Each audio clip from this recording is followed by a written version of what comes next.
So I just finished the Traitors UK Season 4, Episode 8. So the traitors took a 50% chance to miss at murder and they hit. I was very surprised with that. So Adam got murdered and I personally thought that they would murder Jesse because of what they agreed with Matt. So I was very surprised that they didn't. One thing that was very weird for me was James thinking that nobody would find out that he stole a shield. Like, come on, like Claudia always mentions when the prize pot from missions get reduced because of the shield.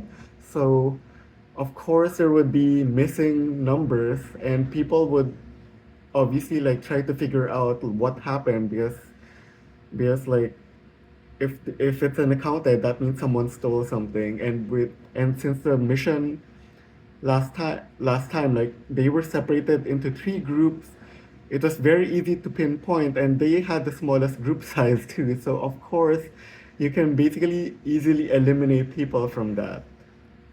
And speaking of today's mission, that graveyard scene was very creepy, especially the part where the hands actually came out of the soil. And I feel like it's real, and because it really looked real. Even Stephen was so shocked and asked if that's real. So I'm pretty sure it's real, and I feel so bad for the person who's like buried under that dirt. So I'm so pissed off about this. I can't believe nobody brought up the fact that they should look into the breadcrumbs that Harriet has already laid out for them. Like it is such a wasted self-sacrifice. Like it pretty much just disappeared. Like nobody brought it up. Nobody brought up Harriet or Rachel again this episode. Like it was so weird. One thing I did like seeing now is that people are starting to explain things more logically now, but they are still missing some very big cues. Meanwhile, I feel like Jade still has no impact to the game whatsoever. I don't know what her plan is or what she's doing. The weirdest part for me during the roundtable is Rachel saying that she is going back to Amanda's word, basically um, picking at Jade and Sam as her choice because she has nothing else to go on. And for me, it's like, at this late of the game, how can you have nothing to go on with your own theories? It doesn't make sense. And I feel like the faithfuls are not picking up on that big cue where where she is clearly using someone else's narrative, in this case Amanda, to throw someone under the bus so that the blame doesn't go back to her. And that is exactly what Fiona did when she used Amanda as crutch to vote out Hugo. And I'm so surprised that no one's catching on to that. And another thing that I find weird is so Rachel is justifying that she's just trying to take Amanda's lead in terms of her choice. But that honestly opens up Sam and Jade to think, hey, if you're doing that, why don't we go back to Harriet, where Harriet led them to point to Rachel? Like that was the biggest opening that Sam and Jade can use to point back to Rachel, but no one used Harriet again. Like it was such a waste of sacrifice from Harriet. It is so annoying to see. So Stephen needs to stop making like big declarations during roundtables. Like he did that during episode 6 when he targeted Fiona. And Jesse is definitely seeing the pattern. The problem is, unlike Rachel, Stephen is really bad at defending himself at the round table. And him saying that I don't feel like I threw Fiona to anyone is so bullshit because I found that so suspicious that I called it out um, on my episode 6 analysis, and even Jesse brought up another incident where Stephen brought up Fiona to her. But speaking of Jessie, even though like she is super logical, I love her analysis. She also has some blind spots that she fails to realize. So I find that it's funny she says Jack and Faraz aren't on her radar because they haven't done anything traitorous. But on in my mind, it's like, but isn't that exactly what under the radar means?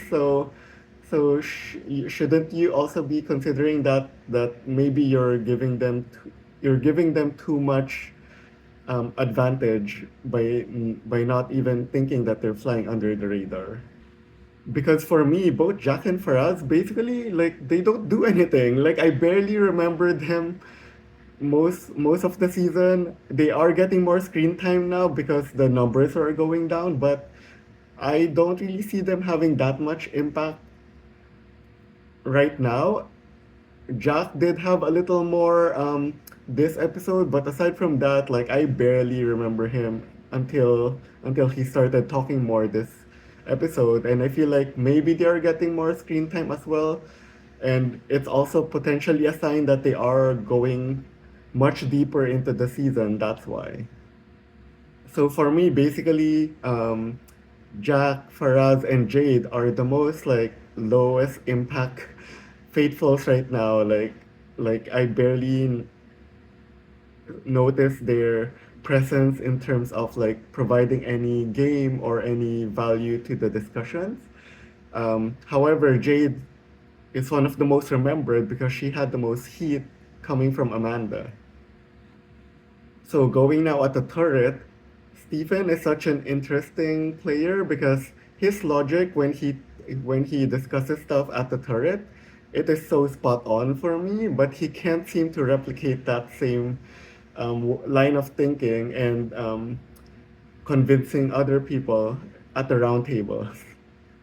For me, they did make the right call in murdering instead of seducing. Because for me, nobody, basically, like no player at this point can add to their game. Because like I said, if the other three players are kind of already low impact. Like they're not gonna add anything further. Um, uh, Jessie will for sure not be seduced because like she is super faithful. James would definitely not accept as well because he is already like under suspicion because of the whole stealing a shield incident. So yeah, basically murder is the best choice for them, and my guess for that is they will be murdering Jesse. Because Stephen has to basically consider like if he would survive the round table tomorrow if Jesse is still there. And I feel like it's basically a make or break for him. Like it's very risky to have Jesse still alive tomorrow and be able to survive the round table. So so it's basically a hedge murder at this point. Like the hedge is that if murdering Jesse would make would give him a better chance of surviving the round table.